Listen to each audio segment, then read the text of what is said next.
Welcome back, guys. Before we start, please make sure to like, subscribe, and share this video with your friends and family also. Can you please tell me from where you're watching?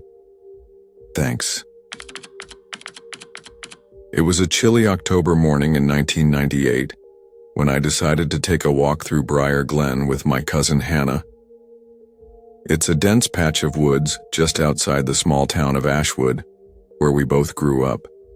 We'd gone there hundreds of times as kids, and now, with our children in tow, my daughter Ellie and her twin boys Jake and Max, it felt like a good idea to get some fresh air.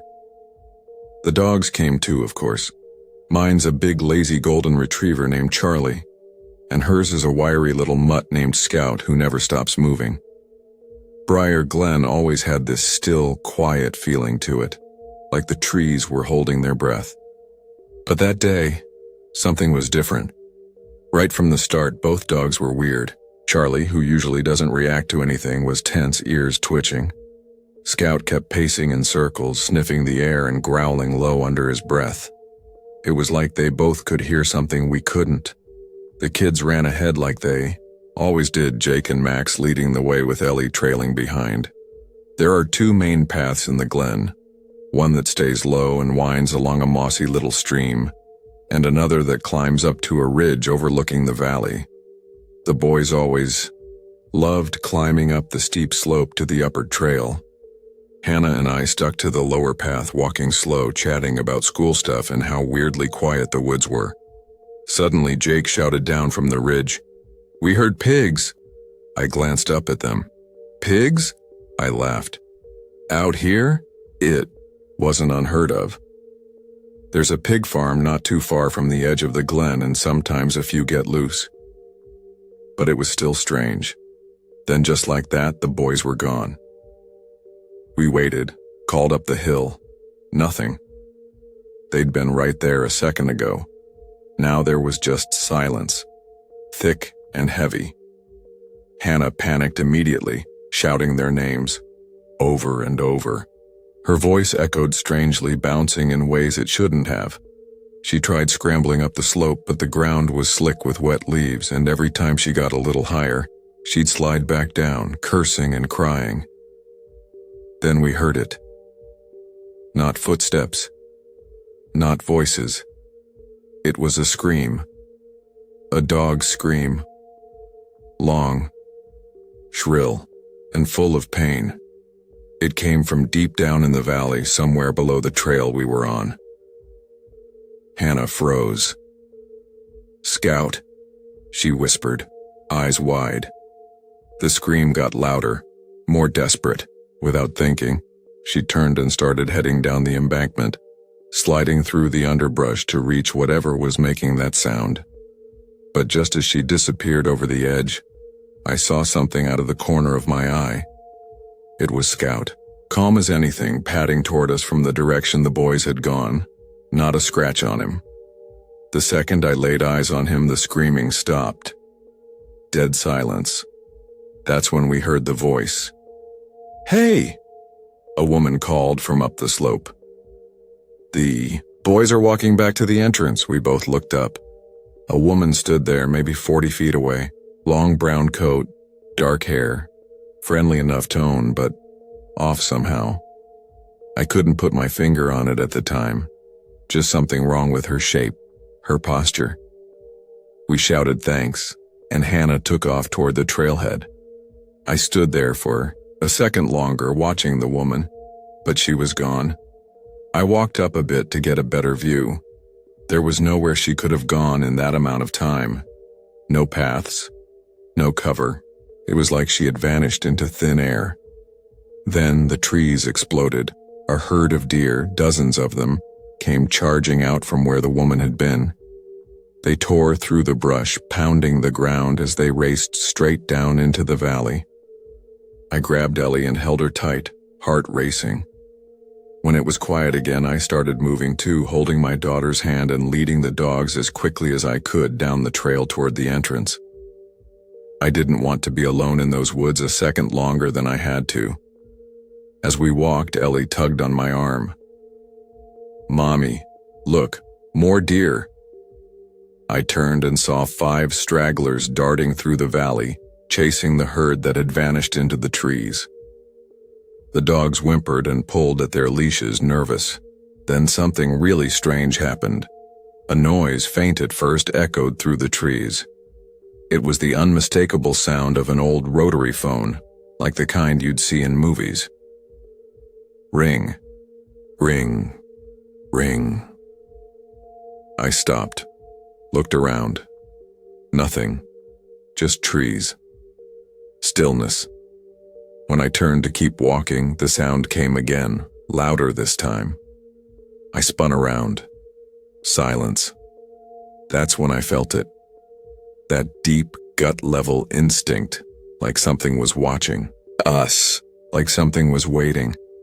I looked at Ellie, then at the dogs, both of them now glancing back nervously. Whatever it was, it didn't want us together. It wanted us alone.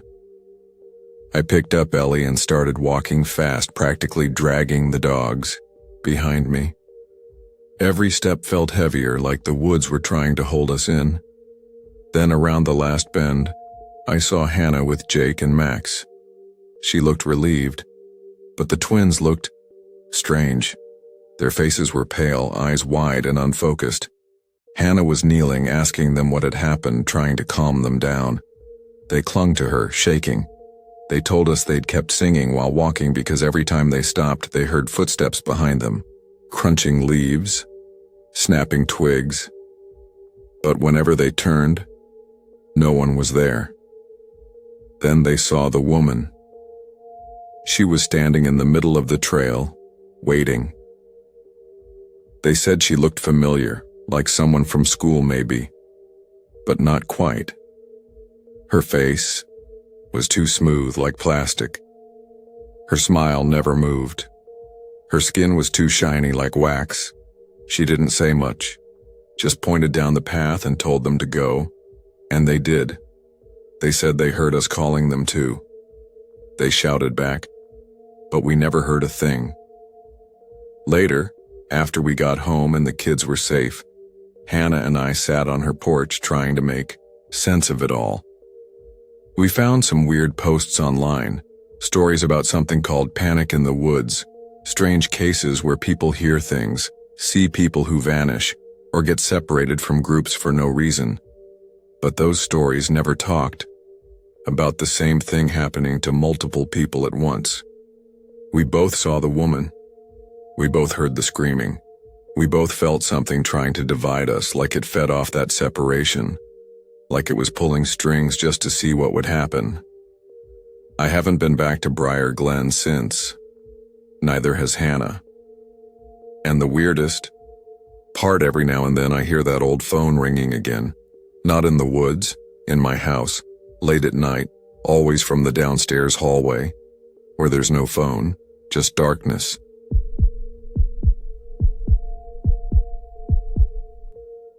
The Thing in Maple Hollow.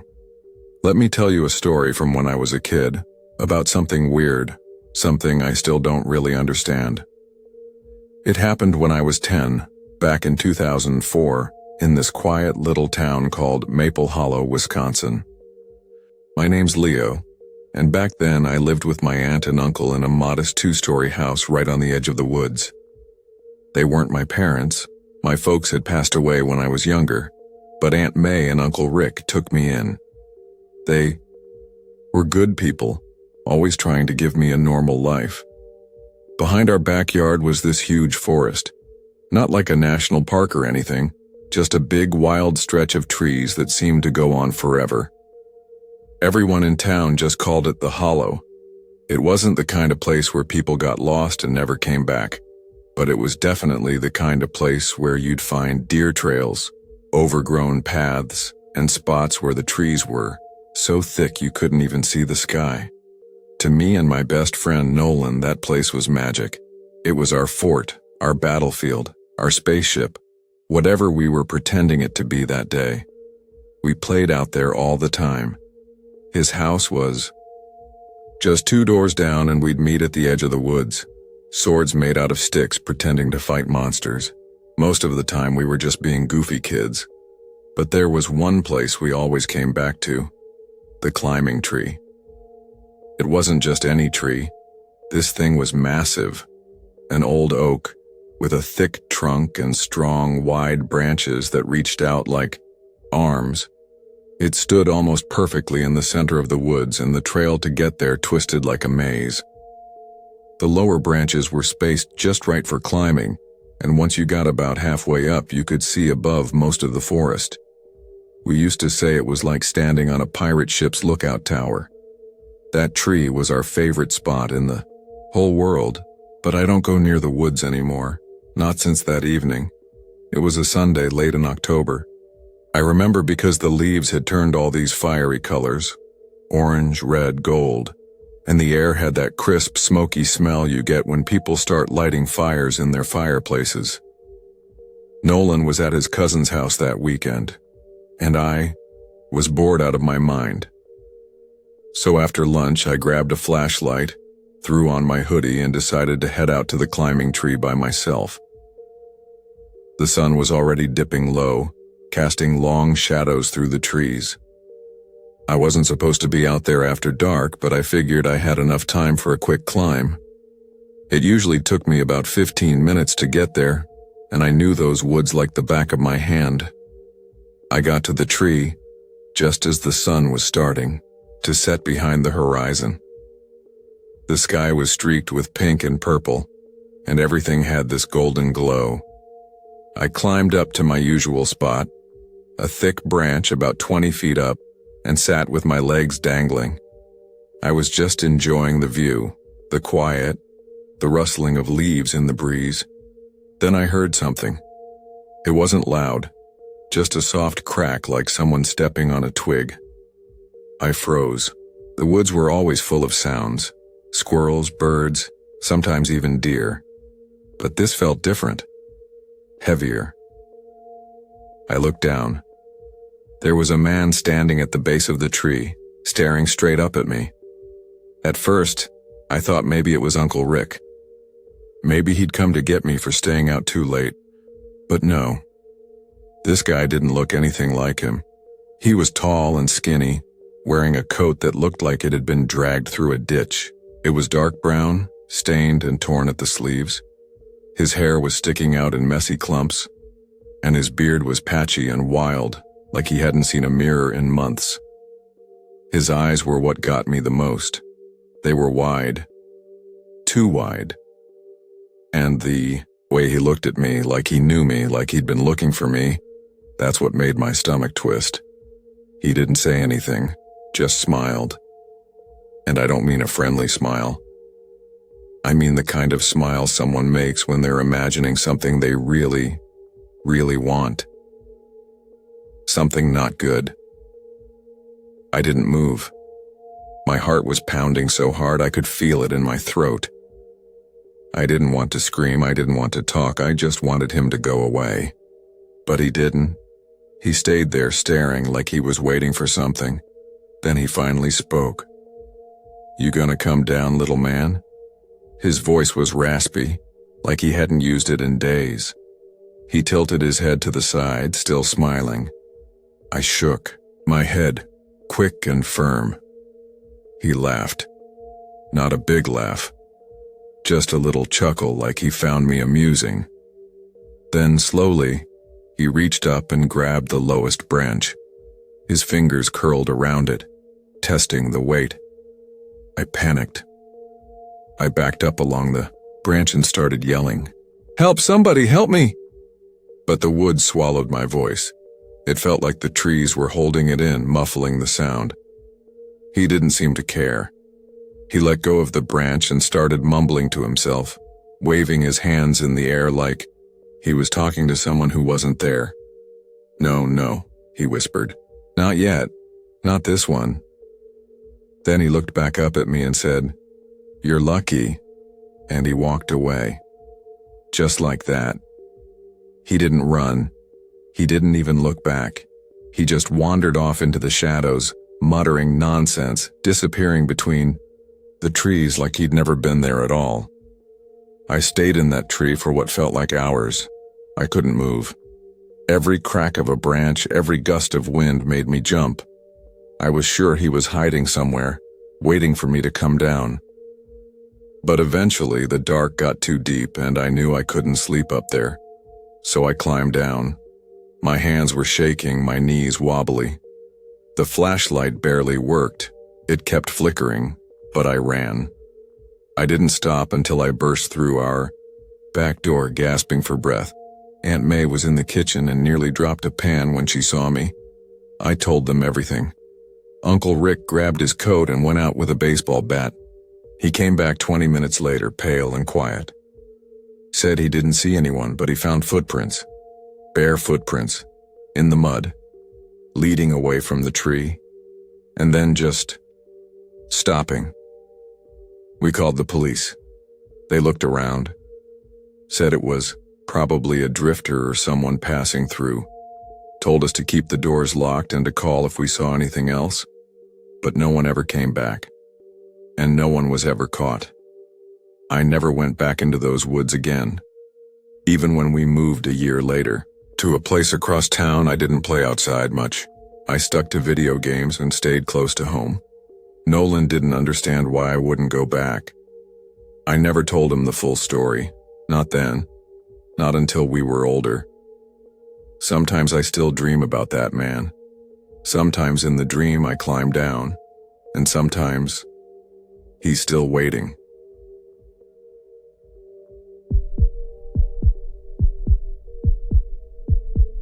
Back in the fall of 2019, my cousin Jake and I were living at his dad's place for a while. We were both in that weird post-high school phase, working random jobs, saving money, just figuring things out.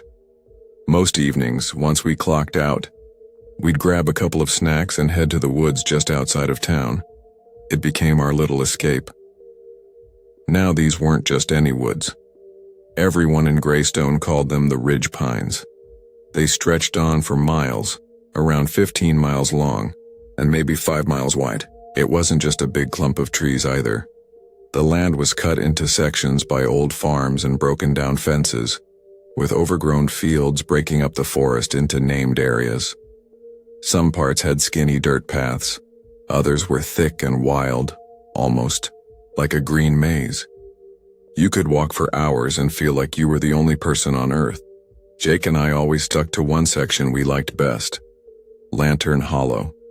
It was quiet, tucked between two steep hills, and had this wide looping trail around a patch of really tall trees. If you looked at it from above, it probably looked like a giant muddy cinnamon roll, surrounded by trees on every side. We always started at the same spot. We called it the Gate, even though it was just a crooked metal sign half buried in leaves. The trail wound in a big loop and eventually connected to a crossroads of trails we called the Hub. That night started like any other. We got to Lantern Hollow around 5:30 p.m. and followed our usual path, just chatting about work and laughing about something dumb Jake's boss said that day. The sun was already dipping low, casting long shadows over the trail. It had rained a bit earlier, so the ground was squishy and the woods smelled like wet bark and mud. We were about halfway through the loop when I spotted him. A man, standing alone on one of the side trails that led deeper into the woods. He was far off, standing, right where the path from Dead Man's Curve, yeah, that's what locals actually call it, met our main trail. We froze for a second. The dude wasn't moving, just standing there staring at nothing. Even from that distance, something felt off. As we got closer, I noticed he was wearing shiny black dress shoes, the kind you'd wear in an office. But in his hand, he was holding a pair of muddy hiking boots, just dangling them by the laces. He looked like he didn't belong there, not just out of place, but wrong somehow. Like a photo that didn't match the rest of the album. Jake and I glanced at each other. I laughed nervously, trying to play it cool, and whispered something like, "What's with this guy's fashion choices?" The man didn't laugh. He didn't even blink. He just slowly turned his head as we walked past him. We kept going, pretending not to notice. He ended up reaching the hub before us. He didn't walk fast, just moved in this steady, creepy pace, like he knew exactly where he was going. When he got there, he stopped, not to stretch or look around. He just stood at the center of the trail split, facing our direction. Waiting. Jake muttered, "We should go back." I nodded, but deep down, I was thinking the same thing he was. The guy already saw us. If we turned around, it might seem like we were scared, or worse, like we were hiding something. So we kept walking. The air around us felt heavier. The birds had gone quiet. I could hear every crunch of our boots on the wet ground. When we got close, I noticed something else. The man had a backpack on, dark gray, torn at the corners. And sticking out of the top was a wooden handle. It wasn't a hiking stick. It was too short for that. My gut told me it was a hammer, or maybe even an axe. I didn't say anything out loud. Neither did Jake, but I know he saw it too. We walked past him, didn't make eye contact, didn't say a word, and he just stood there like a statue, holding those boots, breathing slowly. Once we were a few feet ahead, we picked up our pace. Not quite running, but fast enough to make it clear we wanted out of those woods. That's when we heard it. Footsteps, not loud, just soft, steady steps behind us, squishing in the mud at a careful pace. He was following us. No talking, no shouts. Just the sound of someone closing the gap. I whispered, "Don't run, not yet." Our car was parked down a side trail at the end of the loop. We kept walking fast, not looking back. Every sound, branches creaking, leaves rustling, made my skin crawl. The worst part? There were no other cars in the lot, just ours. So whoever this guy was, he didn't drive there. Or if he did, his car was gone now. Finally, we saw the silver glint of our car through the trees. I've never moved so fast without sprinting. Jake fumbled the keys but got the door open.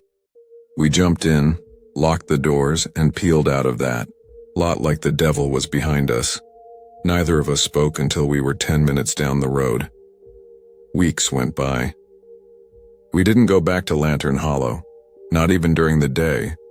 Then one weekend we were at a birthday party at our friend Tara's house. It was chill, just music, food, and people hanging around in the backyard. At some point, someone asked, "What's the creepiest thing that's ever happened to you?" Jake and I looked at each other. We told the story. People were into it, laughing nervously, asking questions. That's when one of Tara's friends, Ellie, went dead silent.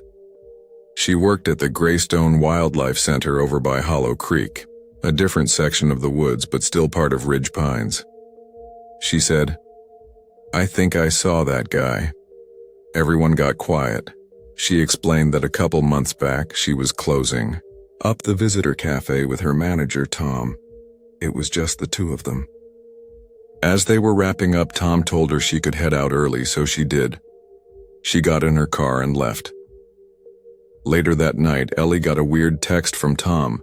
It just said, "Don't come in tomorrow. I'll explain later." Turns out right after she left, Tom was locking the back door when a man walked out of the tree line behind the center. He didn't say a word, just rushed at Tom and tried to grab his car keys. They struggled. Tom managed to kick the guy away, jump into his car, and lock the door. He called the cops while speeding off. The police showed up later that night. Here's where it gets creepier. That same evening, someone in the nearby village of Pine Hollow reported a break-in. A neighbor had seen a man sneaking around an elderly couple's home. The police followed the leads, and eventually, they got a call from a mental health facility in Ashbend, a town over an hour from Greystone. One of their patients had escaped. He'd shaved his head, stolen clothes, and disappeared into the woods. The man had broken into the elderly couple's house thinking no one was home, but the husband was disabled, couldn't walk. His wife managed to scare the intruder off before he took a few small things and fled back into the forest. The police think he was looking for a car. Any car.